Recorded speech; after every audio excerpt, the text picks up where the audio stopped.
성경 히브리서 4장 15절 16절 두 절입니다.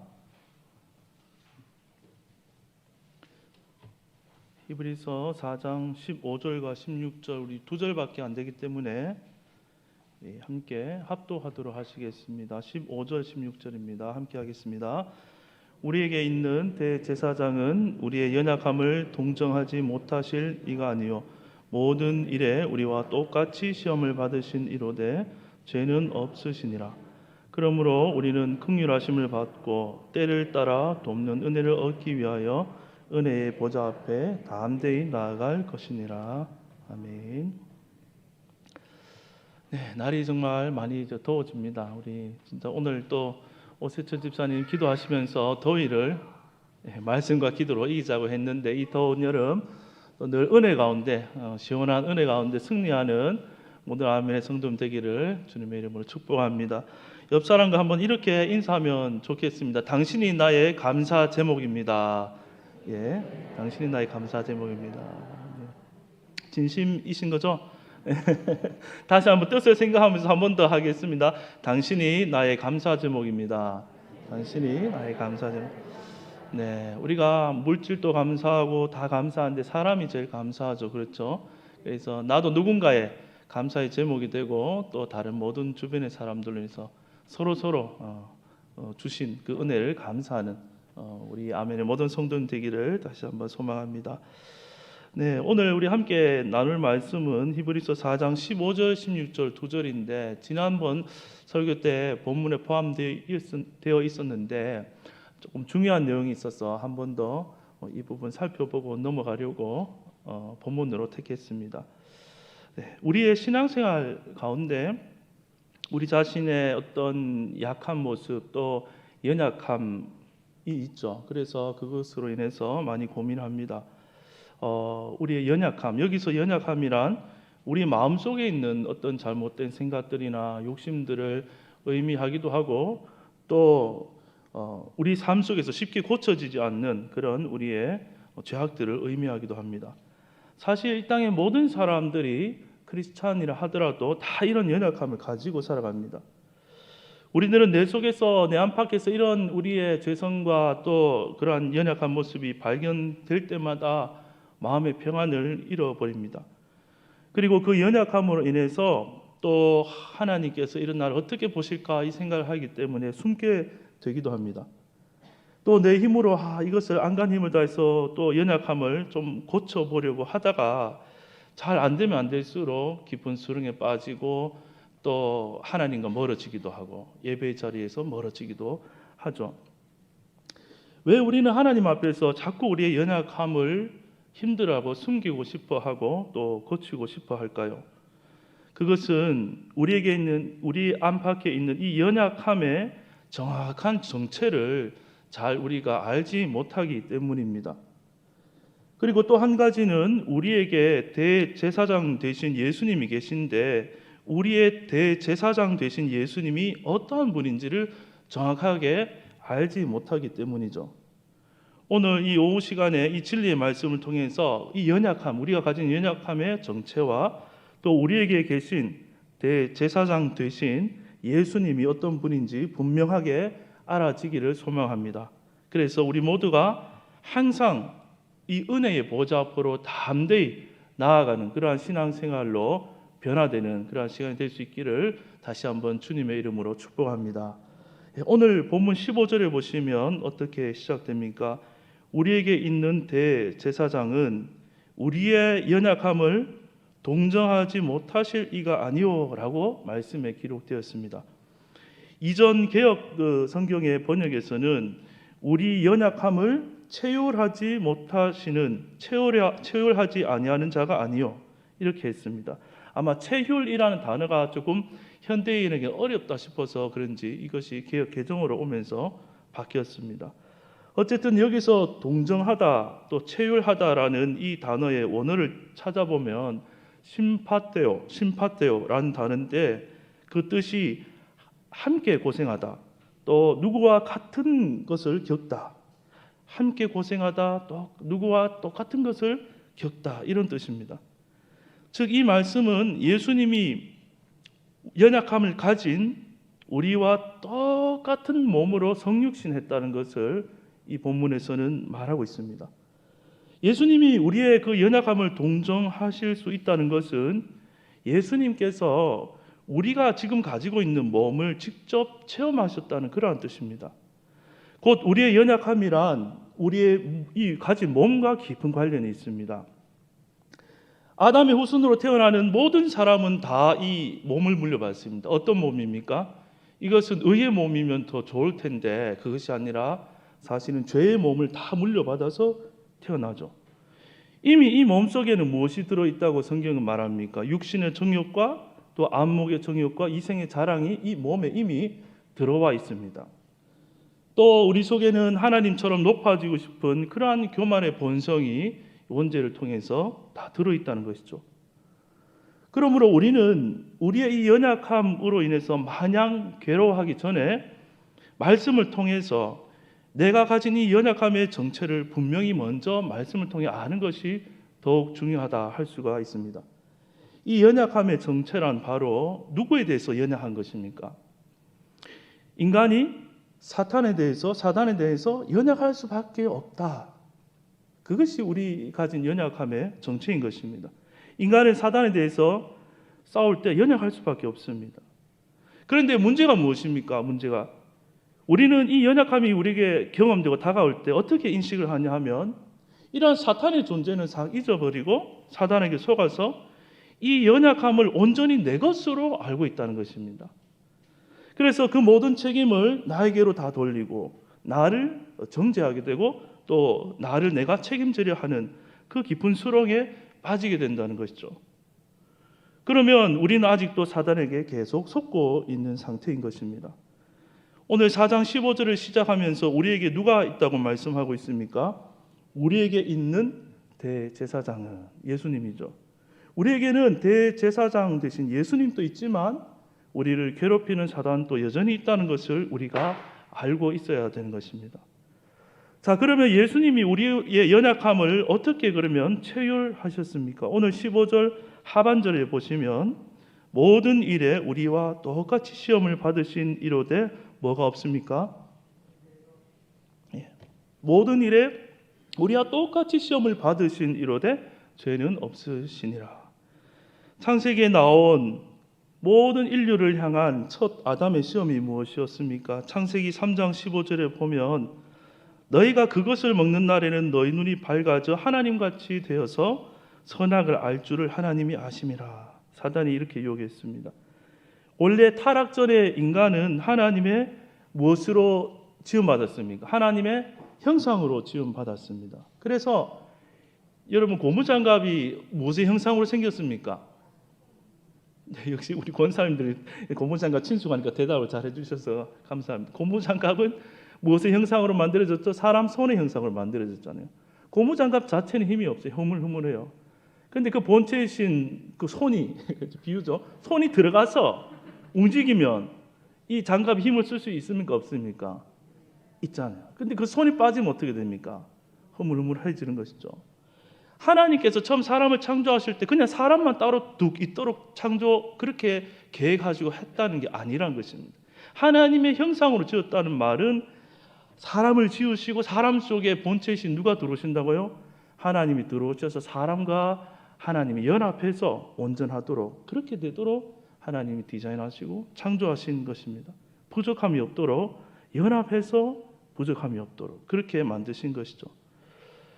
김세윤 신학 박사님의 유명한 신학 박사님이신데 이분이 쓴 책 가운데 복음이란 무엇인가 188페이지에 이런 내용이 있습니다. 제가 한번 좋은 문장에서 한번 읽어보도록 하겠습니다. 조금 어려울 수도 있는데 집중해서 한번 들어봐 주십시오. 이것은 여기서 복음입니다. 이것은 패러독스, 즉 역설이고 아이러니다. 인간이 아담같이 스스로 하나님이 되려 할 때 인간은 비인간화된다. 반면에 인간이 스스로의 피조물성을 인정하고 창조주 하나님의 하나님 노릇 해주심을 의존할 때 인간은 하나님같이 되는 것이다. 와, 진짜 제가 보면서 신학자는 신학자다. 근데 표현을 어떻게 이런 무지하게 썼을까 이렇게 생각했습니다. 한 번 더 풀어서 말씀을 드리면요, 이것은 복음은 패러독스, 즉 역설이고 아이러니다. 인간이 아담같이 스스로 하나님 되려 할 때 인간은 비인간화 된다. 이것은 인본주의라고 할 수 있죠. 하나님 인정하지 않는. 또 반면에 인간이 스스로 피조물성을 인정하고 창조주 하나님의 하나님 노릇 해주심을 의존하면 인간은 하나님같이 된다. 이 말이 연합을 의미하는 것이겠죠.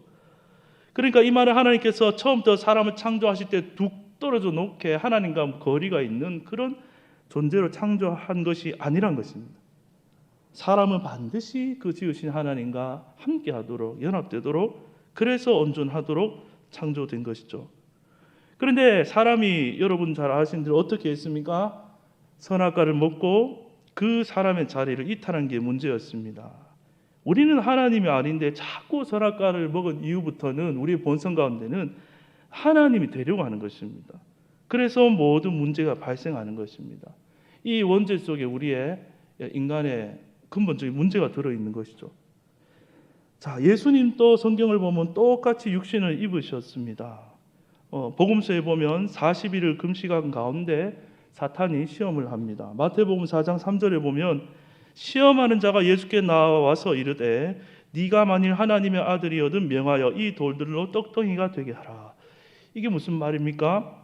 야, 너 왜 그 쫄쫄 40일 굶고 배에서 꼬르륵 소리가 나는데 왜 그러고 있어? 너 하나님의 아들 맞잖아. 배고파 죽겠잖아 지금. 빨리 이 돌을 떡으로 만들어서 배부르게 먹어. 사단이 예수님에게 이렇게 유혹하죠. 이 유혹의 핵심이 뭘까요? 사람의 자리에서 벗어나 하나님이 되라는 것입니다. 오늘날 우리에게도 마찬가지죠. 우리는 이 시험 앞에서 늘 속아가지고 내 능력을 행하려고 이렇게 작동이 되는 것입니다. 어떻게 해서든 돌을 떡으로 만들어 보려고 하는 것입니다. 근데 그것이 됩니까 안 됩니까? 내가 하나님이 아닌데 안 되잖아요. 그러니까 괴로워서 죽고 또 넘어지는 것입니다. 그런데 예수님이 어떻게 하십니까? 40일 동안 굶었다. 40일 굶어 보신 분 여기 있습니까? 네. 있을지 모르겠는데 40일 저도 안 해봤습니다. 40일 굶으면 상상해 보십시오. 얼마나 배가 고프겠습니까?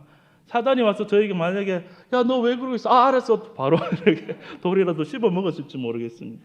너무너무 약한 것이죠. 40일 동안 굶고 몸이 예수님이.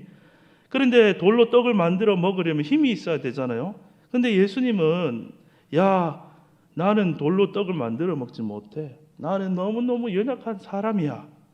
그래가지고 사탄 앞에서 돌로 떡을 못 만들어 먹고 사탄은 강해져라고 유혹했는데 예수님은 돌로 떡을 못 만들어 먹는 사람의 약함으로써 사단을 이겼다는 것입니다.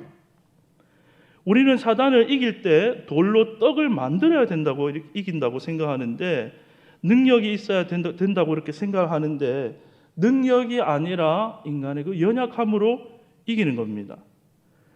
여러분 생각해 보십시오. 사람이 돌로 떡을 만들 수 있는 게 정상입니까?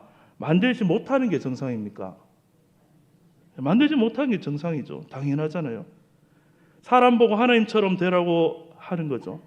그런데 예수님이 여기에 안 쏘아 넘어가셨어요. 이기셨습니다. 뭐라고 대답하셨냐 하면 예수께서 대답하여 이르시되 기록되었으되 사람이 이렇게 대답합니다. 예수님이 사람이 떡으로만 살 것이 아니요 하나님의 입으로부터 나오는 모든 무엇으로 산다고 합니까? 말씀으로 살 것이니라. 이렇게 이기셨습니다. 사람은 자기가 하나님처럼 능력 있게 되어서 사는 존재가 아니다. 사람은 사람의 자리에 딱 있으면 하나님의 말씀으로 산다는 것입니다. 아담과 하와도 마찬가지죠. 하나님이 언제 이들에게 능력을 요구한 적이 있으십니까? 없습니다. 하나님의 말씀을 주셨던 것이죠. 그 능력이 없어서가 아니라 아담과 하와는 말씀에서 벗어났기 때문에 죽은 것입니다. 예수님 향한 두 번째, 세 번째도 마찬가지입니다. 높은 성전에서 뛰어내려라. 능력이 있는 사람이라면 뛰어내리겠죠. 우리도 하나님처럼 되고 싶은 마음이 충만하면 뛰어내리고 싶을 것입니다. 그런데 예수님은 야, 사람은 성전에서 못 뛰어내려. 이 육신이란 것은 너무너무 약해.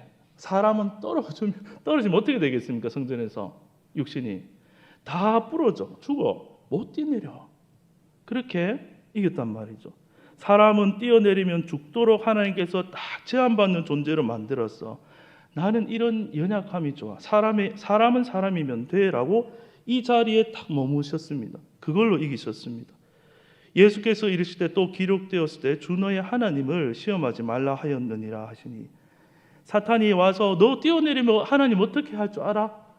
너 하나님 아들이니까 하나님이 샥 나타나가지고 너 하나님 손을 받들어 주실걸? 그러니까 뛰어내려봐. 이렇게 유혹한 사단에게 주 너의 하나님을 시험하지 말라. 사탄도 주인이 하나님 손 아래 있다는 것이죠. 네가 어떻게 하나님 그렇게 하실 거라고 하면서 하나님을 들먹이서 하나님을 시험하려느냐, 그렇게 말하는 것입니다. 세 번째, 사탄이 엎드려 경배하면 모든 영광을 다 준다고 했습니다. 예수님의 대답이, 이에 예수께서 말씀하시되 사탄아 물러가라. 기록되었을 때 주 너의 하나님을 경배하고 다만 그를 섬기라 하였느니라. 사람의 본분은 주 너의 하나님을 경배하고 다만 그를 섬기는 것이다. 사람이 할 것은 그것입니다. 다만 하나님을 경배하고 섬기는 것이 사람의 할 일인 것이죠. 이것이 정확한 인간의 자리죠. 자, 시험은 받았는데 예수님은 죄가 있어요, 없어요? 오늘 말씀에도 보면 없다고 그렇게 말씀합니다. 오늘 본문 15절 다시 보시면 우리와 똑같이 시험을 받으신 이로되 죄는 없으시니라. 무슨 죄가 없다는 것입니까? 하나님처럼 되려고 하는 죄가 없다는 것입니다. 하나님을 떠나 스스로 존재하려는 자기중심적인 그런 죄가 없다는 것입니다. 제가 여기서 말하려고 하는 것은 혹시나 싶어서 높아심에 말씀드리지만 예수님의 어떤 신성을 부인하려는 그런 얘기가 아닙니다. 예수님은 첫 사람 아담의 실패를 회복하기 위해서 마지막 아담으로 인간의 몸을 입으시고 오셔서 이 사단, 인류를 향한 사단의 속임수와 정체를 분명히 밝혀주시고 사람의 자리를 철저히 지키심으로 온 인류를 대표해서 우리를 포함해서 승리하셨다는 것입니다. 이 사탄이 심어놓은 죄의 본질이 그럼 무엇입니까? 인간이 하나님을 떠나 자기의 능력으로 자꾸 살려고 하는 것입니다. 결국 우리가 가진 연약함이란 능력이 없는 것이 아니라 사탄의 이런 속임수에 너무 쉽게 넘어진다는 것입니다. 우리는 속아서 결국 자신만을 바라보며 힘들어하고 좌절하게 된다는 것이죠. 그런데 중요한 것은 그러한 연약한 우리에게 누가 계시다는 것입니까? 이런 사탄에게 연약한 잘 속는 이 연약함을 가진 우리를 아시긴 아시는데 어떻게 아신다고요?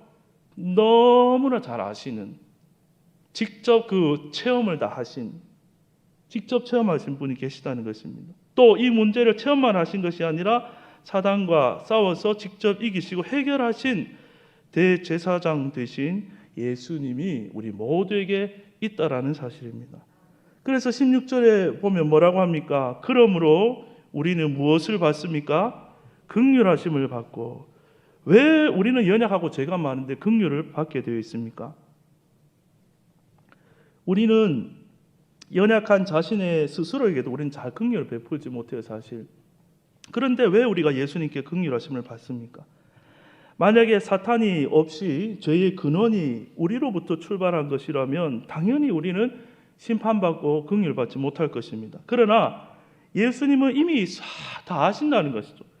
우리의 연약함, 사단에게 너무너무 잘 속는 우리의 연약함, 너무너무 잘 속이는 사단의 정체, 그 모든 것을 다 아시기 때문에 우리를 훤히 아시고 긍휼히 여겨주시는 것입니다. 그리고 어떻게 합니까? 때를 따라 돕는 은혜를 얻기 위하여. 하나님은 그런 우리를 도우십니다. 여기에 때를 따라는 어떤 때를 의미하겠습니까? 우리가 연약해질 때마다, 사단에게 속을 때마다 우리는 너무너무나 연약할 때가 많습니다. 그런데 주님은 내가 항상 도울 테니까 주저 말고 언제든지 나아오라는 것입니다. 우리가 하나님 앞에 나가면 어떻게 도우십니까? 그 다음 말씀에 어떤 보좌입니까? 은혜의 보좌 앞에 담대히 나아갈 것이니라. 예수님이 십자가를 지시고 부활 승천하심으로 우리 앞에는 무엇이 준비되어 있다고요? 어떤 보좌입니까? 은혜의 보좌가 우리 앞에 다 지금 마련되었다는 것입니다. 은혜의 보좌, 이런 것은 세상의 어떤 왕에게서도 볼 수 없는 것입니다.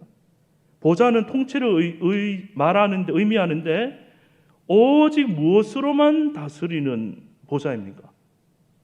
오직 은혜로만 다 통치해버리는 그러한 보좌가 은혜의 보좌죠. 예수님이 십자가에서 죽으시고 부활 승천하셔서 하늘로 들어가셨습니다. 인류의 대표로 또 예수님 안에 우리 모두를 다 포함해서 지성소로, 땅에 있는 지성소가 아니라 그것이 참으로 나타내는 정말 그 지성소로 들어가셨다는 것입니다. 우리가 지성소에 들어간다는 말은 곧 하나님과 우리가 연합한다는 뜻입니다. 그래서 누구든지 예수 믿으면 하나님과 연합되게 된다는 것입니다.